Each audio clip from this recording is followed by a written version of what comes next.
મિત્રો, સુપ્રીમ કોર્ટના એક જજ જસ્ટિસ પ્રસન્ન બી વરાલેનું નિવેદન હમણાં તાજેતરમાં વાયરલ થાય છે. ખરેખર એમનું જે નિવેદન છે, એમની જે વાત છે, એ કાબિલે તારીફ છે. તેમણે મહારાષ્ટ્રની શિક્ષણ વ્યવસ્થા ઉપર ક્યાંક ને ક્યાંક કટાક્ષ કરતાં કહ્યું છે કે મહારાષ્ટ્ર સરકારે નાસિક કુંભ મેળા માટે 32 થી 34 હજાર કરોડનું બજેટ ફાળવેલું.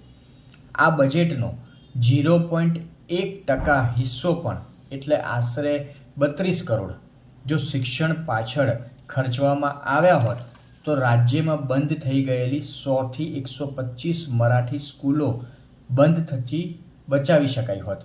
કે જે બજેટ હતું નાસિક કુંભ મેળાનું 32-34 હજાર કરોડ, એનો અમુક હિસ્સો, અમુક એટલે લેશ માત્ર કહી શકાય કે 0.1%, તો એ જે રકમ હોત એ રકમમાંથી 100-125 જેટલી મરાઠી સ્કૂલો જે બંધ થઈ ગઈ છે એને બચાવી શકાય હોત. બહુ સરસ મજાની વાત આ જસ્ટિસ જજે કરી છે સુપ્રીમ કોર્ટના, કે મહારાષ્ટ્રના ધુળે જિલ્લાની એક શાળામાં સ્માર્ટ ક્લાસના ઉદ્ઘાટન કાર્યક્રમ દરમિયાન તેમનું આ નિવેદન સામે આવે છે કે શિક્ષણ બજેટમાં થઈ રહેલા ઘટાડા અને સરકારી શાળાઓની સુવિધા પર તેઓ ચિંતા વ્યક્ત કરે છે અને આ વાત કરે છે.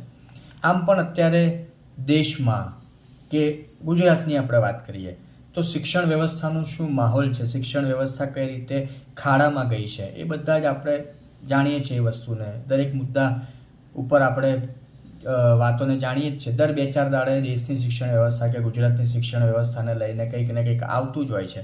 પણ શિક્ષણ વ્યવસ્થામાં સરકારને, પછી એ દેશની હોય કે ગુજરાતની હોય, કોઈને રસ નથી. માંગો તો ઘણી બધી ઉઠી રહી છે, માહોલ બધાને ખબર છે, પણ દેશની શિક્ષણ વ્યવસ્થામાં સુધારો થાય એમાં કોઈને રસ નથી.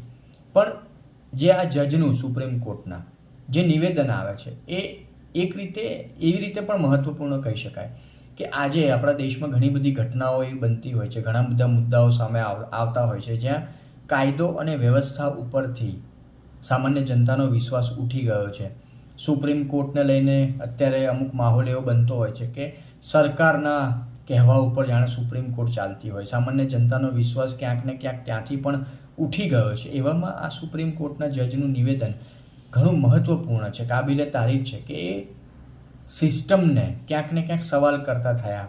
આ લોકો સમજવાની કોશિશ ક્યાંક ને ક્યાંક આ લોકો કરી રહ્યા છે કે સામાન્ય જનતાના મુદ્દાઓ ઘણા બધા છે, ખાસ કરીને શિક્ષણ વ્યવસ્થાને લઈને.